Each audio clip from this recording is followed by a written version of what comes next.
Hello. My name is Fallon. When I was 10 years old, I stopped my father's wedding with a recording device, a whisper, and the truth. She told me, "Stay out of grown-ups' business or you'll regret it." But I didn't. And that's exactly why she ended up in handcuffs instead of a honeymoon suite. The morning Clara made pancakes was the first time I ever questioned whether love could be manufactured. I still remember the smell. Not just of the almond milk she'd used in the batter. Mom never used almond milk, but the way the butter hissed on the pan. It tried too hard to mimic something I used to know. Something warm. Something real. But nothing about that morning felt real. She called them Mama's pancakes, like naming them would summon my mother back from the grave. The sunlight fell across the kitchen floor in slanted gold, just like it used to when Mom flipped them every Saturday. But even the light felt staged, like someone had angled it there on purpose. Clara placed a heart-shaped pancake on my plate and smiled. "Your mom's recipe is sacred, right?" I Googled it. I looked down. The edges were too sharp. Mom's had always been uneven, one side a little burnt, the other too soft. These were symmetrical. Perfect. Wrong. She didn't Google my mom. She Googled how to replace her.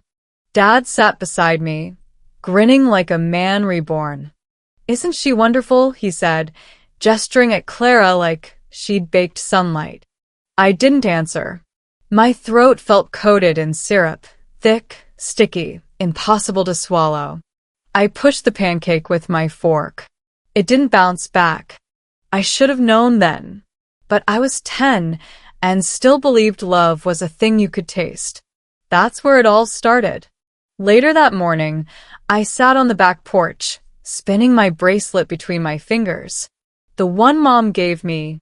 Silver chain, tiny heart, scratched from playground walls and clumsy nights. Clara stepped out quietly behind me. "You always sneak off to be alone?" she asked, her voice low and light. I didn't answer. She moved closer. Too close. Her perfume hit first, vanilla, heavy, almost bitter. Like cheap frosting hiding something rotten underneath. Then came the whisper, like a thread pulled tight. "Stay out of grown-ups' business," she said, leaning into my ear. "Or you'll regret it." The words didn't slam into me. They slid, cold and soft, like water under a closed door. I froze. Not because I didn't know what to do, but because I did. She was warning me. And she wasn't playing. I didn't look up. I just tightened my grip on the bracelet until the chain bit into my palm. A tiny sting. A bead of blood hit my shoe. I didn't say a word. And neither did she. Later that night, I sat on the couch next to Dad. He was flipping through rehearsal dinner photos on his phone, humming. Clara had already gone home. I waited until his humming stopped. "Daddy," I said, my voice barely above the hum of the refrigerator. He looked up. "Yes, sweetie. I think Clara's. Not who she says she is." He blinked, then chuckled. The kind of chuckle that says, "You're just being silly." "Baby, Clara's the first person who's made me smile in years." My stomach twisted. Not because he didn't believe me, but because I knew he wouldn't. "I'm serious," I said, trying again. He wrapped an arm around me, pulled me close. His warmth was familiar, safe, and entirely dismissive. "You're a smart cookie," he said, kissing my hair. "But sometimes grown-ups just need second chances." I stared straight ahead. Not at the photos on the wall, Clara's smile already there next to Mom's. Not at the hallway, where the shadows felt longer now. I was the one who held your hand when Mom couldn't breathe. I was the one who learned how to braid my own hair. I was the one who kept your heart beating when hers stopped. It wasn't rejection. It was erasure in a smile. I pulled away gently, told him I was tired, and went upstairs. In my room, I opened the drawer where I kept my diary. The one with the purple cover, the frayed edge from too many thumb flips. I sat down, uncapped the pen, and wrote 6 words that felt heavier than any scream. If they won't listen, I'll make them hear. I didn't sleep that night. The words I had written in my diary stayed open on the page, soaking into me the way ink bleeds through paper. If they won't listen, I'll make them hear. The sentence felt louder than my heartbeat, and somehow it felt truer than anything I'd said out loud. Morning crept in before I was ready. The house carried that strange quiet, the kind that comes after you've swallowed something bitter and no one else knows. I was still sitting on the floor, my back against the bed, when Dad tapped on my door. He didn't wait for me to answer. He never did. "Hey, sweetheart," he said, pushing the door open with the side of his arm because he was holding a glossy, white shopping bag. "Got something special for you." I sat up slowly, my fingers brushing dried ink on the diary page. He didn't notice. He set the bag on my bed with the enthusiasm of someone placing a gift under a Christmas tree. "Clara picked this out yesterday. Said you'd look pretty in it for the rehearsal dinner." Rehearsal dinner. He said it like it was a fairy tale waiting for me. He didn't see the way my stomach tightened. I pulled the tissue paper apart. Pink. Shiny. Frills everywhere. Something between a birthday cupcake and a prom queen's nightmare. "You like it?" Dad asked, his smile soft, hopeful. I swallowed air that felt too thick. "It's bright." He laughed, like that was charming. "Clara said it'll bring out your eyes." I didn't know what hurt more, his excitement or the way he didn't see that I wasn't his project to style. "That's sweet," he said, patting my shoulder. "She's really trying, you know." Trying. Trying to reshape me. Trying to replace her. Trying to bury what little of my mother was left in this house. After he left, I slipped the dress over my head. The fabric rustled like wrapping paper. It hung wrong, too wide at the shoulders, too tight at the chest, too short at the hem. I stared at myself in the mirror. I didn't look like me.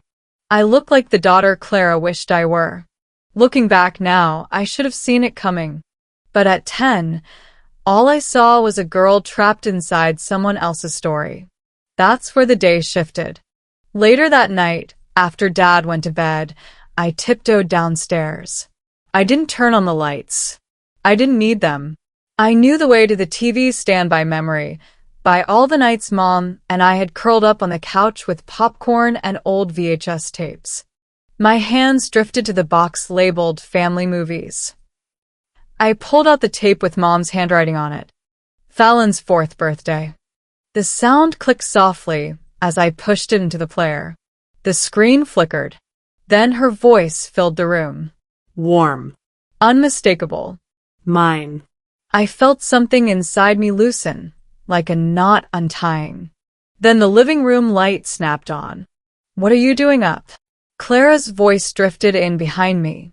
Sweet. Concerned. Practiced. I didn't turn fully toward her. "I just wanted to see Mom." Her heels clicked across the floor. "You're too young to keep living in ghosts," she said, reaching past me to eject the tape. I blinked. "She's not a ghost. She's my mom."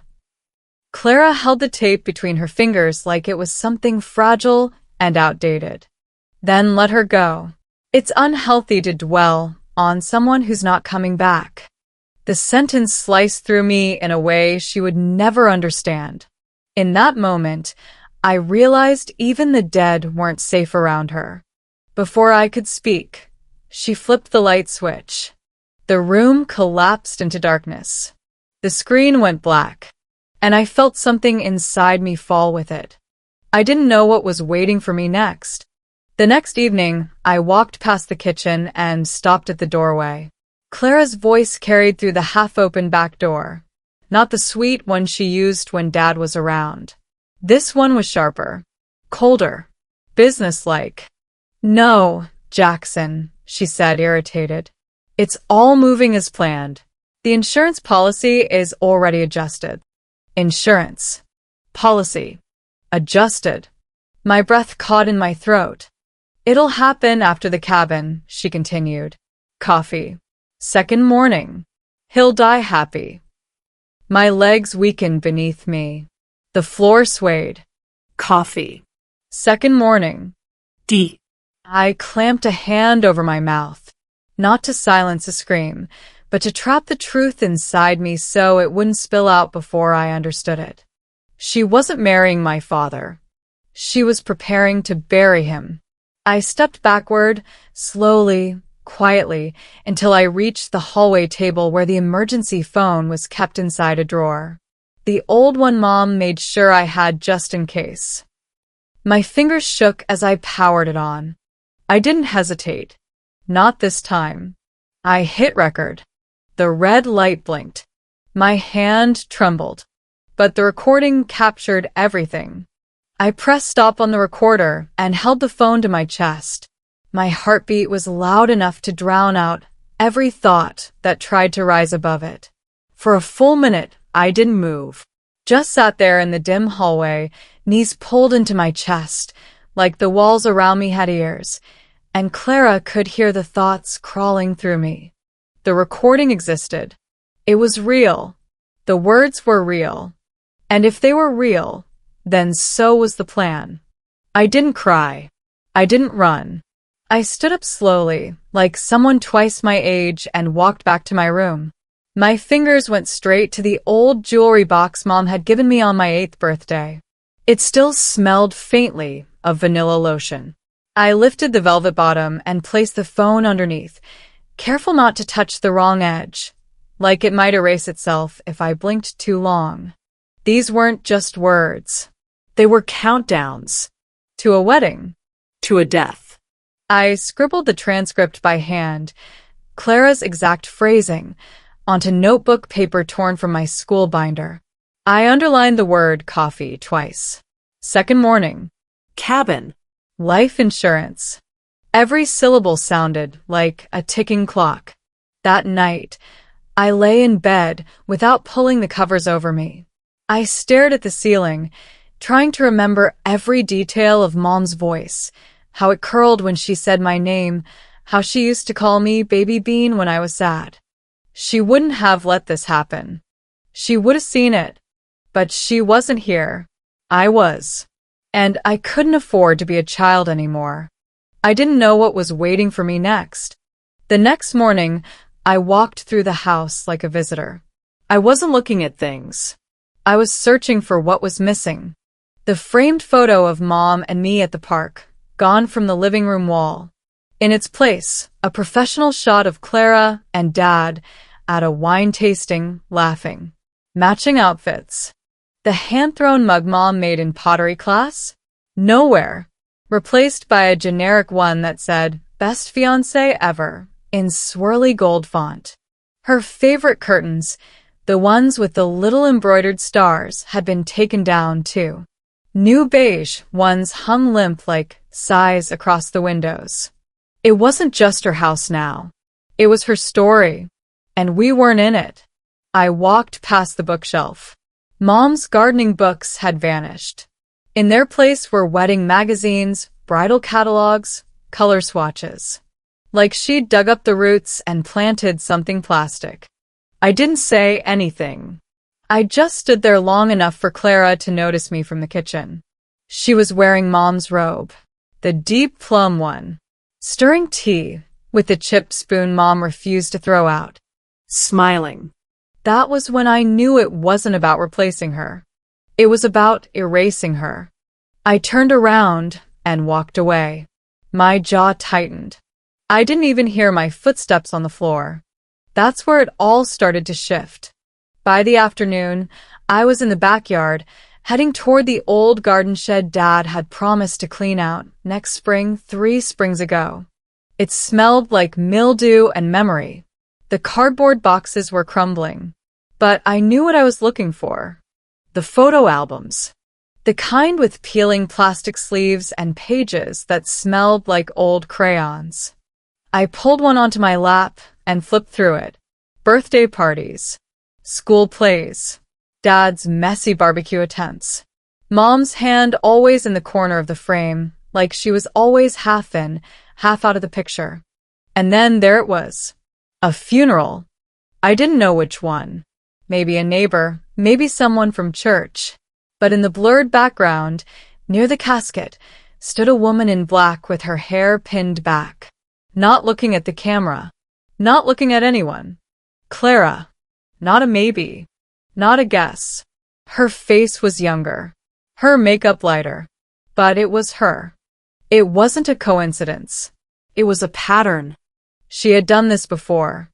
She'd been there at someone else's ending. Like she was collecting them. I stared at the photo until the edges went soft in my vision. My throat was too tight to swallow. She didn't just find lonely men. She followed grief. She followed it like a shadow. Looking back now, I should have told someone right then. But at 10 years old, I didn't believe the truth alone was enough. I knew what Clara would say. What Dad would say. She's been through a lot. She just wants to help. You're imagining things again. But this wasn't imagination. This was proof. I whispered it to myself like a vow. She's done this before. She'll do it again. Unless I stop her. I slid the photo album shut and tucked it back into the dusty crate beneath the workbench. My fingers felt coated in something invisible, maybe mildew, maybe memory.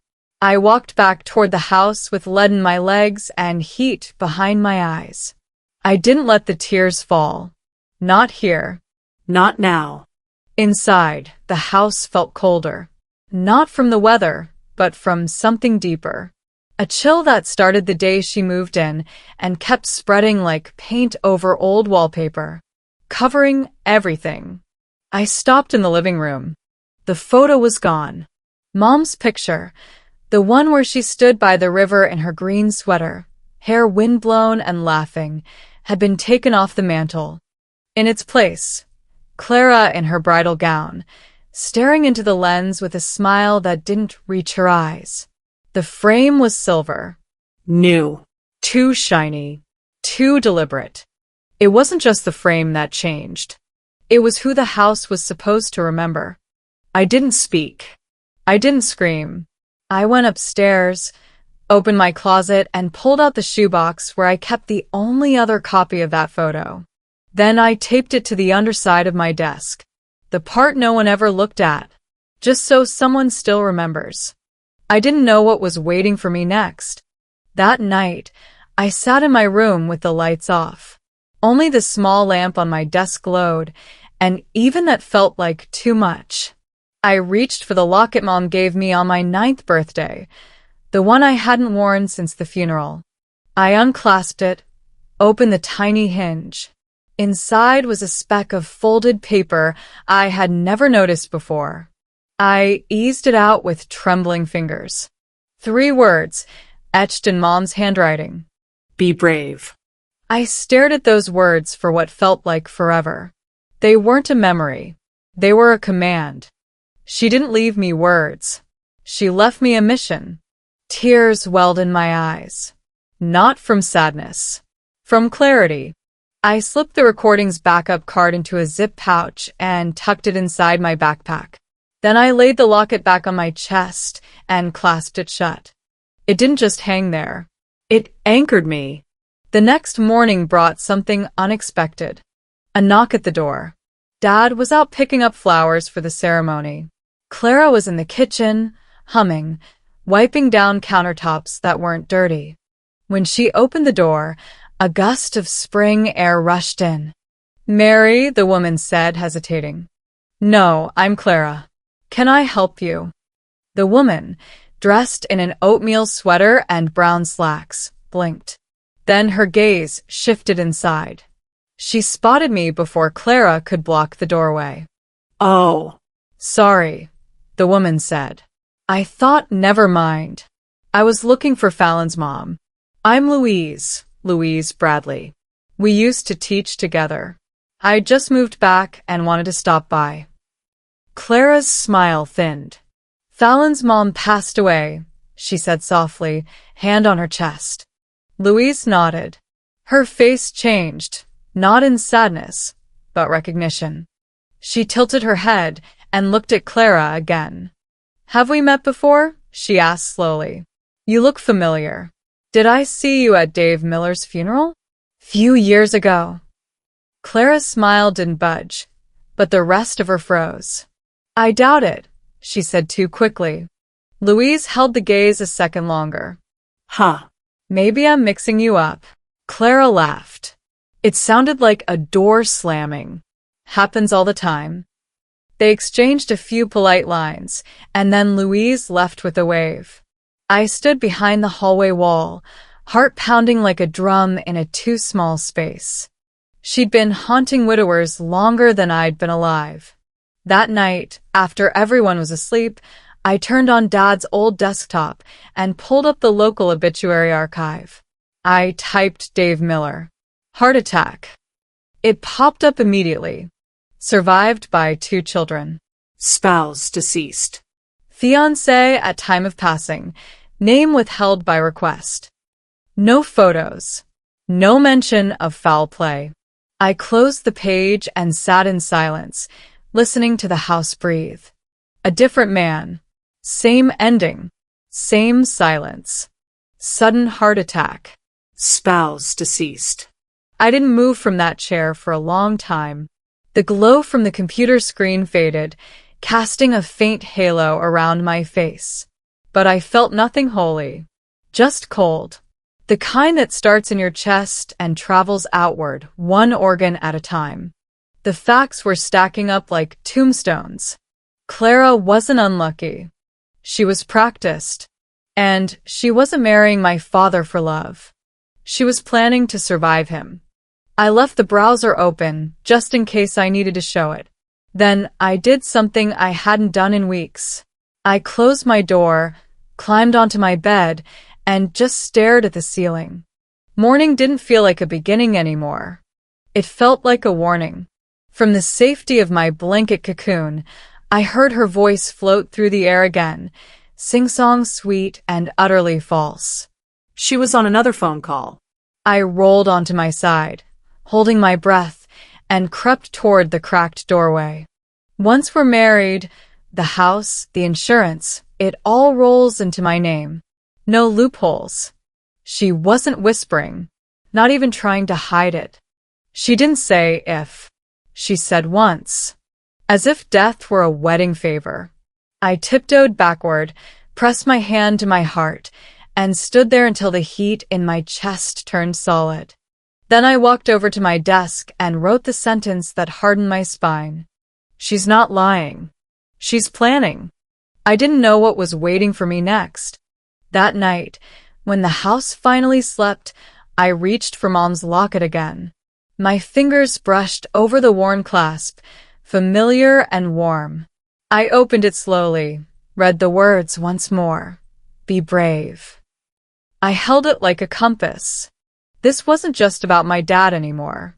This was about stopping her. Protecting him from a second death. The kind that doesn't stop your heart, but drains everything else. Trust, laughter, peace. Mom had braided my hair with these hands. Now I would use them to fight. I plugged the phone into Dad's old laptop and copied the audio file 3 times. One to a flash drive, one to my school USB, one hidden on the printer's memory card.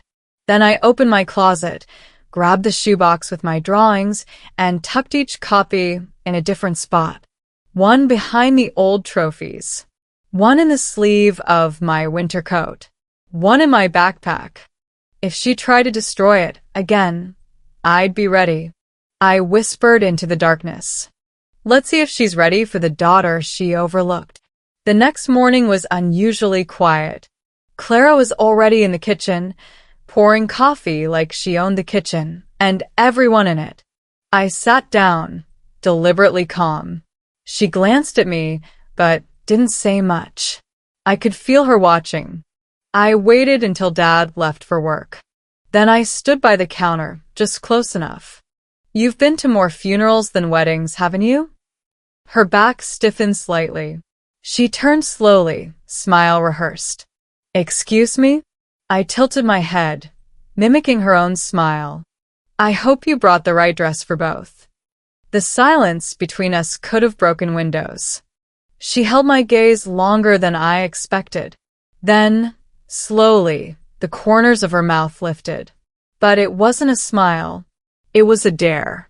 Well, she said lightly, that's a strange thing to say. I didn't answer. I didn't have to. For the first time, she was the one looking for the right words. And failing. She turned away, too quick, muttering something about laundry. But as she reached for her purse, I saw it, the grip, the tension in her knuckles, the way she clutched it like it held more than lipstick. She wasn't scared of what I said. She was scared I might prove it. Looking back now, I didn't realize it was the first time the power had shifted. Just a little, but it was enough. The moment Clara's fingers tightened around her purse, something inside me settled. Not fear, not even anger, just a quiet understanding that she finally knew what I knew. She wasn't the only one playing a long game. And I wasn't backing down. The next afternoon, sunlight slipped across the kitchen tiles in thin stripes. Dad was working late, and the house had that unsettling stillness, like it was holding its breath. Clara's purse sat on the counter, half unzipped, a corner of a folded paper peeking out. She was humming, a slow, syrupy tune. The kind people use when they want you to think everything's normal. I stepped closer, just enough to see the glint of something white inside her bag. I didn't reach for it. I didn't need to. Every part of me already knew it wasn't lipstick or receipts waiting to be filed. It was something she needed to keep hidden, something tied to her plan. I leaned a little more. That's when her hand shot out, fast, sharp, and closed around my wrist. "What do you think you're doing?" she asked, voice like a smile stretched too thin. I didn't pull away, looking for the truth. Her grip tightened.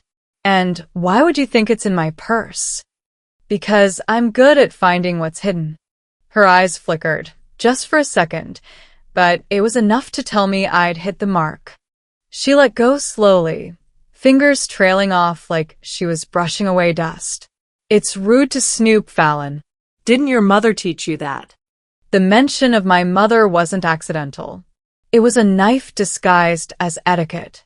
I didn't flinch. I just stepped back and said, "I guess we learn different things from the people we live with."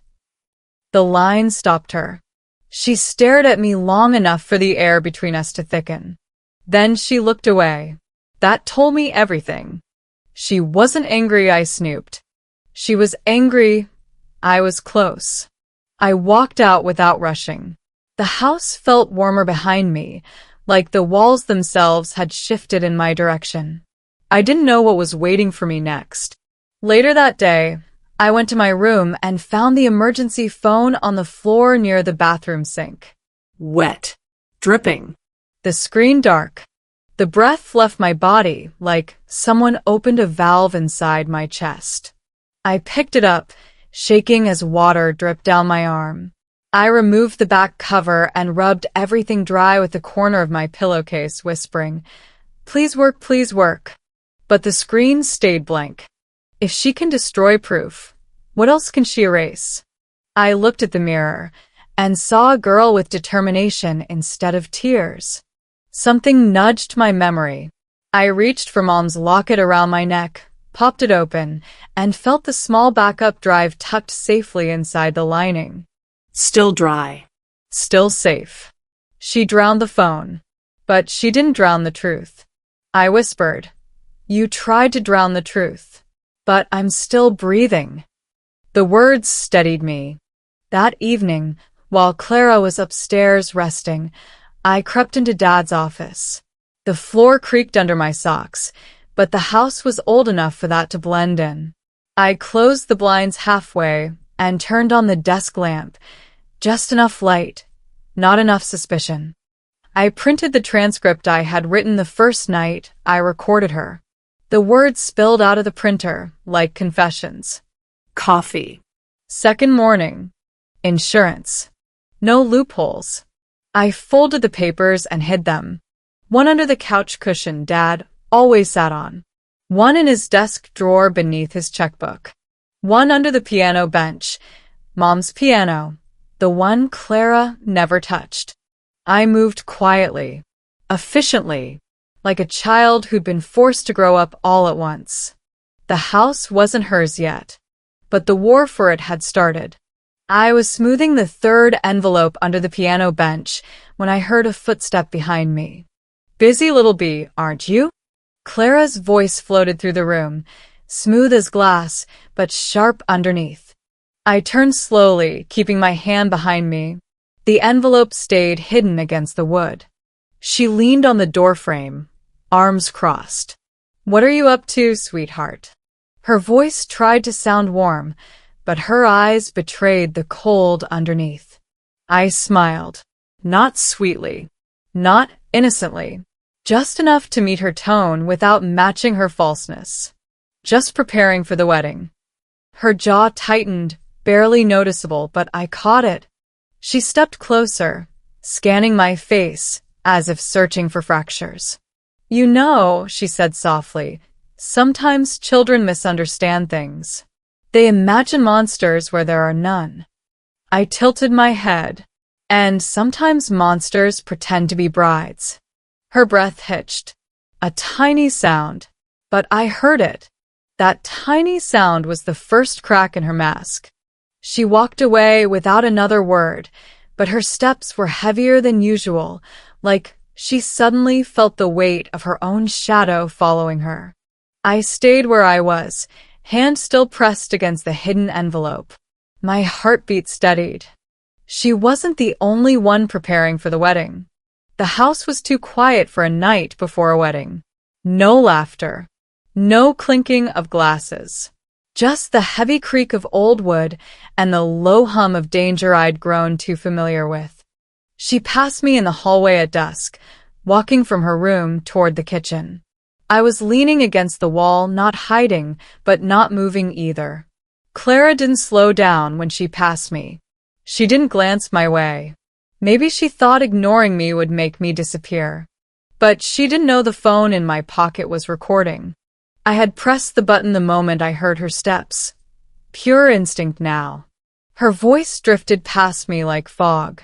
He won't be around much longer, she muttered to herself, not realizing she was handing me her confession. The honeymoon's the endgame. Endgame. A word like that shouldn't come from a bride. I clenched my jaw. Not out of fear, but precision. There was no more doubt. Just a clock ticking toward Monday morning. She wasn't hiding it. She thought I was too small to matter. That was her mistake. I went back to my room, shut the door, and renamed the audio file on the recorder. Monday morning, Avi. It sounded like a movie. The kind that ends with silence. That's where it all started to come apart. Midnight came fast, and sleep never showed up. I lay awake, watching moonlight crawl across the ceiling. It sliced my room into halves, light and shadow, truth and danger. Then I heard it. A soft click. I sat up. My door didn't open. It didn't budge. I twisted the knob. Locked. From the outside. Clara. My breath came hard. My hand shot to the drawer where I kept the backup drive. Empty. She had been in my room. She wanted me silent. But she forgot I climb trees better than she climbs lies.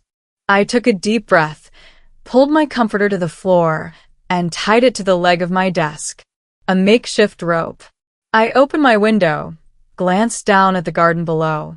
2 stories. Soft grass. I jumped farther from the old maple tree out back. I dropped the bundle and climbed. The air was cold and clear. My palms scraped against the windowsill as I eased down. When my feet hit the grass, I didn't feel pain. Just freedom. I didn't whisper goodbye. I whispered a promise. Tomorrow I end this. That morning, the sun rose pink and gold, like it didn't know what was coming. Uncle Gabriel waited for me by the mailbox, just like we planned. He didn't ask why I was barefoot or why my coat was inside out. He just opened the truck door and said, "You ready?" I nodded and handed him the flash drive. The final copy. The one she hadn't touched. He looked at it, then at me. His eyes didn't smile. "You sure you're ready?" I stared straight ahead. I was ready the moment she said my mom's name like it was dust. We didn't speak much on the way to the church. The radio stayed off. Just the sound of tires on pavement and the engine humming like a distant warning. When we arrived, the parking lot was already filling with guests. Everyone dressed in pastels and pearls. Laughter floated in the air. Cameras flashed. A banner outside read, "Welcome to the Williams-Morrison wedding." But I wasn't here for a celebration. The church would be full of flowers. But I carried the funeral in my pocket. I stepped inside the church, and the air hit me like perfume and lies. Roses, lilies, something expensive that didn't belong to the woman about to walk down the aisle. The pews were packed. Cameras clicked. Someone's toddler laughed too loud. An elderly woman adjusted her pearls with a shaky hand and whispered, "She looks like a dream." I kept walking, head down. Gabriel placed a steadying hand on my shoulder as we passed rows of relatives I didn't know and others who barely looked at me. My seat was front and center. Clara made sure of that. She probably thought sitting me there was some act of generosity. But I knew better. She wanted me close when she buried him. Clara stood at the end of the aisle, bouquet in hand, veil brushing her lashes. Her dress shimmered under the stained glass windows like the wings of something poisonous. And Dad, he stood at the altar like a man already forgiven for what he couldn't see. She looked like an angel in lace. But I carried hell in my hands. The music swelled. Guests rose. I didn't. My feet were rooted, heart pounding in a rhythm that didn't belong to joy. I clutched the necklace at my chest, feeling the locket like a lifeline. The pastor's voice rang out. "If anyone has reason why these two should not be joined in holy matrimony, speak now or forever hold your peace." Silence. And then my voice. "I do." Gasps ricocheted off every wall. Heads turned. A woman behind me whispered, "Is that the daughter?" Clara turned slow, too slow. Her smile froze in place, as if her face hadn't caught up to the room yet. Her eyes locked on mine. For a second, everything stopped moving. I stood. My legs weren't shaking. My voice wasn't small. "You shouldn't marry her, Dad. She's not who you think she is." "Fallon," he said gently, confusion painting every syllable. "Honey, what's going on?" Clara stepped forward, hand outstretched, voice sugary. "Peter, she's just nervous. Kids get overwhelmed." "I'm not overwhelmed," I said. "I'm aware." I pulled the recorder from my pocket. Gabriel stood too, holding the speaker. I hit play. Her voice filled the chapel. "No loopholes. Once we're married, the house and insurance are mine. Coffee. Second morning. He'll die happy." The air inside the church changed. Like someone had flipped a switch and turned off all the pretending. Dad's vows slipped from his fingers. Clara's hand trembled as she reached for her bouquet. She looked around, eyes darting, calculating. That's fake. That's edited. She's a jealous little girl trying to ruin. "I'm 10, I said. But even I know murder when I hear it. Someone in the pews whispered, "Oh my God." Another voice, "Call the police." Clara dropped the bouquet. It landed like a gavel. The doors at the back of the church opened, and 2 officers stepped inside. She spun, making a break for the side exit. But she didn't get far. Gabriel moved first, blocking the aisle. One officer caught her arm. The other unclipped handcuffs. Clara screamed, words I can't even remember, or maybe didn't want to. Her veil tore. Her heels snapped. Her face crumpled into something feral. They dragged her away, and all I did was hold the locket tighter. I didn't cry.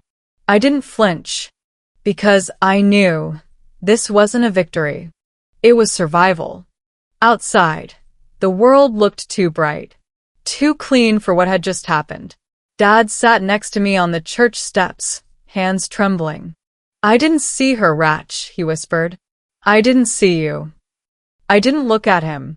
You weren't supposed to. She made sure of that. His voice cracked. She almost. I know. We sat like that, the crowd behind us fading into murmurs and distant camera clicks. The limo waited at the curb, its doors open, its seats untouched. The driver glanced around, confused.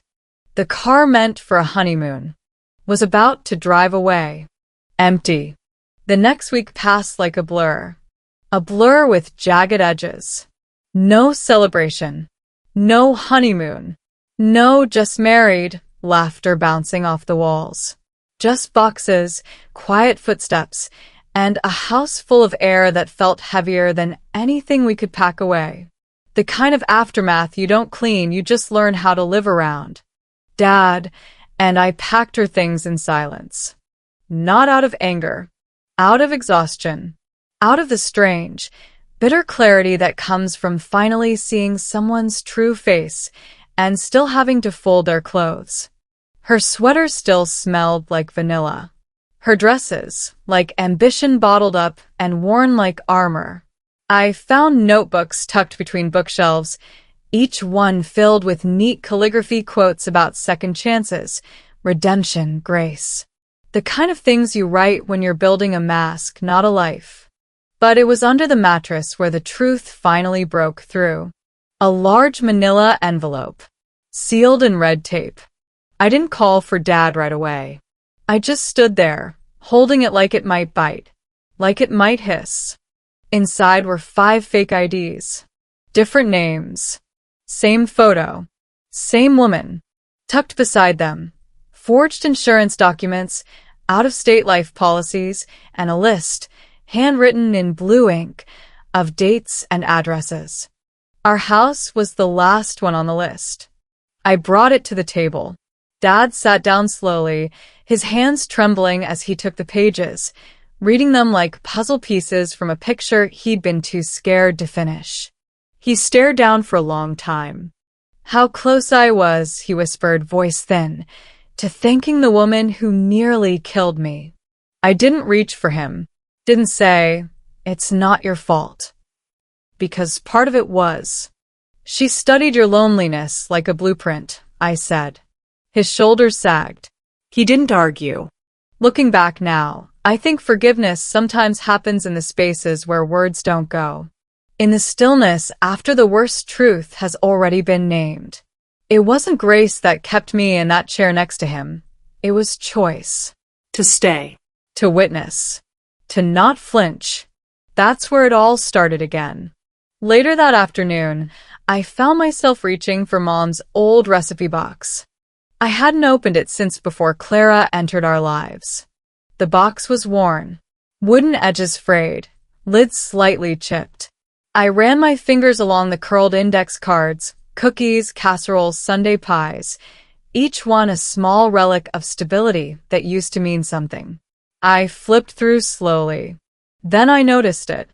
One card missing. The pancake recipe. The one Clara had claimed she Googled that first morning, back when she cooked breakfast like she was auditioning for a family. Gone. I didn't replace it. Some things are meant to stay missing. 2 days later, I drove to the cemetery. The clouds hung low like wet cotton, and the air carried the scent of rain that hadn't yet fallen. I brought 2 things. The locket around my neck and the printed transcript from the recording. The one that had saved us all. I sat in the damp grass. Her headstone was simple. No frills. just her name and the years she was here. I unfolded the transcript and placed it gently at the base. She tried to erase you, I said, voice low but firm. But she failed. The wind answered with a quiet rustle. You raised a girl who doesn't just remember, I continued. She resists. For the first time, I wasn't asking Mom for strength. I wasn't begging her for answers she could no longer give. I came to tell her something. And that was new. The breeze lifted the corner of the page, revealing the locket, its gold dull in the gray light, but still warm against my chest. I closed my eyes. Let the silence settle. Let the truth find a place in my bones. That's where it all ended. And maybe where something else began. Later that evening, Dad and I sat by the lake near town. The same lake we used to visit when I was a kid, where the water made room for secrets, and the stones knew more stories than they let on. We didn't talk much, just sat, tossing small rocks into the water and watching the ripples spread. I reached into my coat pocket and pulled out the last thing Clara had ever left behind, one of the fake IDs. The name wasn't hers, but the eyes were. I turned it over. Once. Twice. Then I stood, pulled back my arm, and launched it as far as I could into the lake. It hit the surface with a muted splash and vanished. Dad leaned back on his elbows, watching it disappear. You could have run away, he said. I stared out over the water, steady. She didn't leave me that option. He nodded once. Didn't say more. I didn't win, but I survived. I outlasted the storm. And that was enough. Not all scars fade. Some stay. But they remind you. You lived through something worth remembering. Sometimes surviving the storm is louder than winning the fight. This wasn't just a story about a girl stopping a wedding. It was a story about someone who saw what others wouldn't, who stood up when no one else did. It was a story about silence being broken, not by force, but by choice. What would you have done at 10, standing between your only parent and a woman who smiled with poison in her hands? If this story made you look at something differently, tell me below. And if it made you feel less alone, subscribe for more stories like this. Because sometimes the truth isn't dramatic. It's quiet, unflinching, and deeply, unapologetically real.